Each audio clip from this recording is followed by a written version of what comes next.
So Ross, we're going to go through the gear. Let's start with fins. So just maybe let me know the sizes you have on the board, sizes you've got. So I work with F-hot fins, so I find that the fin sizes that are working with my board, so start with the 71 Manta, which is the larger board. I usually ride a 38 with my 7.9, and then with a 7, then I might go to a 37 if it's really windy, but I can't change down to a smaller size sail. And then it's 37 with the 7.1 for sure. And then with my smaller board, the 61, I'm riding 33, possibly 34 if I feel like I really need to put it's light wind but gusty and I can't really handle the medium board. So, and then like with the smaller size sails, like a 6.4 and down, then I put in a 32, possibly a 31, but it's really rare. It has to be really just out of control. And I've sort of heard that basically depending on your board conditions, style, etc., you have a different rake of fin. Explain maybe what your reasonings are, why you do that. Yeah, well, here in Fuerteventura, like our courses tend to be a bit broader, so it's about finding a balance of release in the board as well as being able to still point a little bit, because the further you rake back the fin, the more free it can feel, but as well at the same time you lose a little bit of your ability to point the board. So it's about finding the balance, and with these boards this year I feel like they got a little bit natural more power, so I'm actually raking the fins back a little bit more than I have done in previous years when the boards were less powerful, so I needed more power from the fin. Very interesting. Foot straps, do you have them wide, narrow, different boards? So in general, like I guess when I'm searching for power in the lighter air, I put a narrower stance. Mainly I play around with the front strap. I usually find a sweet spot for the back strap, which I like no matter what wind conditions, and then I just either lengthen my stance if I'm looking for control, or shorten it up if I'm looking for a bit more power. And foot in the straps, let's have a look. And I like to get your feet in the straps, and also position of them on the board. Okay. Foot, how far out do you have them, etc. Well, yeah, I like to have quite a tight strap, so like I guess my I don't want to put too much of my foot in there, because then it comes a bit of a struggle to pull it out again. I might have slightly bigger ones in the front so that I can put my foot in and then like turn it up and kind of hold it in, leverage it in there a little bit, and then in general, pretty tight straps. And the same on all the boards like that? Yeah, I mean, in other years I've had larger back straps in my small board, just when I wanted to be further up and over the board. This year I feel like I'm kind of locked out on the rail a bit more, so I've been having to adjust how I sail my gear. So it's like you got to get your gear and then tune it the best how that gear is going to perform. So like my style of sailing maybe is a little bit different this year than it has been in previous years here, so I've had to adjust to the way the equipment is changed and try to make the best out of that. And I guess that then affects the base position as well, or is that more condition specific? Yeah, the base position can change as well. I definitely think that these boards seem to have more of a sweet spot, and I'm generally not messing around with it too much. If I feel like I'm getting overpowered or something, I would generally change something else rather than changing my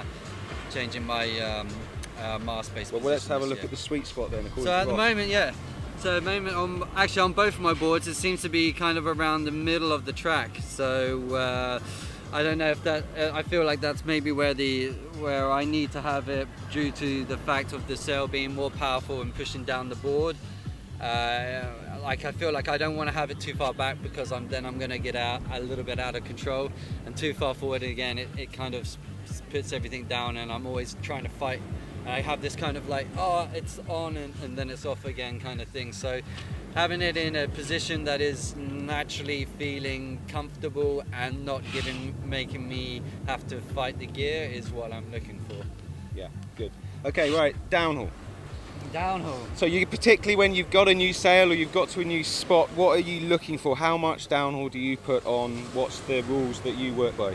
Yeah, I think downhill. Yeah, again, like this year, I'm finding that the sails are working with kind of the same amount of downhill throughout the range, which is, I mean, you don't want to over downhill them, and you don't want to under downhill them. So you're kind of looking to find that sweet spot. So how do you know what the sweet spot is? That's the question. Well, if you over downhill, generally, then you kind of lose pretty much all the backhand in the sail. So like if you're getting covered by someone, then you've got no fight in the sail. It can feel really fast and free, but then it's also can be a little bit on and off through patches of lighter air and stuff. So I think you got to find like a happy medium between getting a nice amount of downhill but still feeling kind of balanced in the hands. So if you got too little downhill, then the gear feels really powerful and it's maybe not releasing a lot.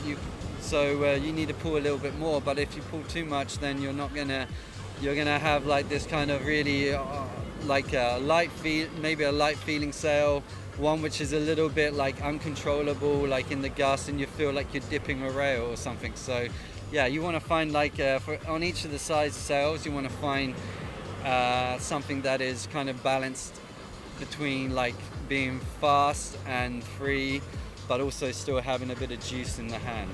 Perfect. And I see guys. Some guys seem to keep the boom in the same place. Some people move it around a lot depending on the sail or the conditions. What do you do?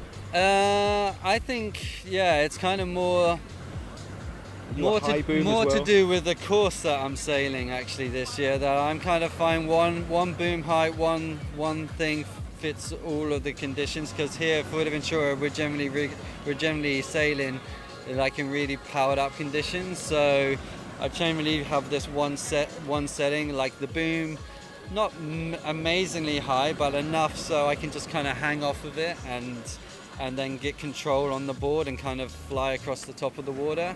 If you have too low a boom, this year I'm finding anyway, because the sail has a little bit more power in the top of it, then it kind of pulls you forward. And if you've got too low a boom, you're just kind of you're kind of burying the nose a little bit. So I got to have a little bit more of a different stance to what I'm used to. So it's just like you go out and you find all these little things. You're doing all the runs. You're using I use a GPS watch and also test with a testing partner as well. And then you want to find something. You're looking for your good speeds and looking for what feels comfortable on a broad reach as well as being on a tight reach as well. So there's lots of little things that you need to take into consideration, but in general for me this year everything feels pretty comfortable in one kind of setting. So I'm probably not adjusting my downhill, I'm not really adjusting my my boom height, I'm probably more adjusting outhaul if I need more power, and harness line length, so I'm shortening. Let's just move on to this. Let's go over, have a look, because combination of harness line and the type of harness you use and the height of boom are all relevant, I guess. So what do you use? So at the moment, like here in Fuerteventura, I'm using longer lines than what I have been doing in places like Korea, where the races tend to be a little bit more on courses which are a bit tighter. So I want to have a little bit more of a longer harness line. These are 30s to 36s, and they're kind of what I'm using here on all of my sails. So that in general, I can use a bigger sail, hold it for a bit longer, and absorb some of the power in the gusts, and then I can sit on it by having longer harness lines. So these are pretty long. For me, really. These are the longest ones I've ever sailed on. Do you shorten them at all for it? Yeah, I do.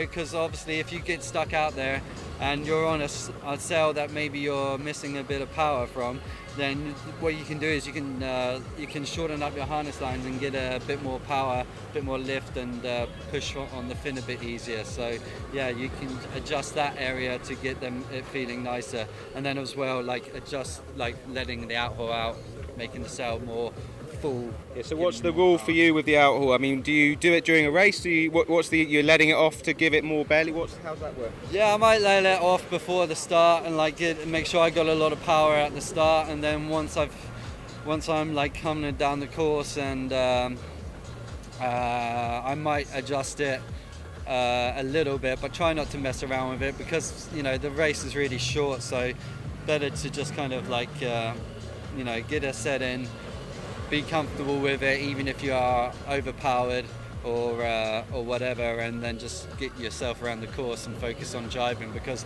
water conditions here are pretty tricky with a lot of chop at the moment, so you want to focus on where you're going, not on like you're looking at your boom and stuff.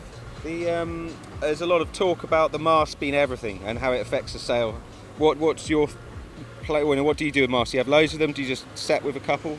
I keep a few every year, the ones which I really like, and then might get a couple of new ones, and then see if there's any changes. And then just mess around with finding the best one that works with each of the boards. So what's the rule with them? Softer, stiffer? Well, it depends on the year, it depends on the sail, how the sail's been developed. So I cannot say there's a hard rule for it, but for me, I don't know. Like when you feel like it's right for you, you do all your homework and try all these settings and stuff, and then when you've tried everything, you kind of go, right, okay, well that felt good to me when I'm sailing in those conditions. So, and I guess if you've got a GPS watch these days, you can add a bit of science to it, no? Exactly, yeah. You use that as a reference, and as well as sailing around with other people, because you want to, you just go through as many options as possible, and hope that you find one which is like going to give you that little bit of extra. And the final bit of tweaky techie, some guys don't bother, some of say that they go into detail, is trying to find those fine details with batten tuning. Would you do any of that? Yeah, I have done. I've definitely played around with battens, making. In my experience, it's usually just to kind of settle the sail. So I might just put a stiffer carbon batten in my sails, just because where I'm quite a light guy. I need to have that little bit of extra control, and I don't want the sail moving around too much. So I might put a harder batten in, but that's generally all I've been doing with battens so far. I could probably go into more batten tuning if I had more time, but at the moment I'm pretty busy.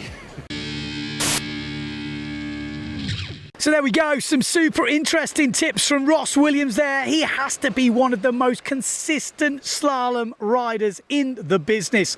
I think we looked in the last 10 years, he's really rarely been outside the top 5, let alone, well, maybe even top 3. Absolutely crazy stats for Ross. So interesting, get his take on some of tuning tips there, and some helpful advice, I hope. Again, lots of other riders we've done in the past. Click around and stay tuned to the channel, subscribe.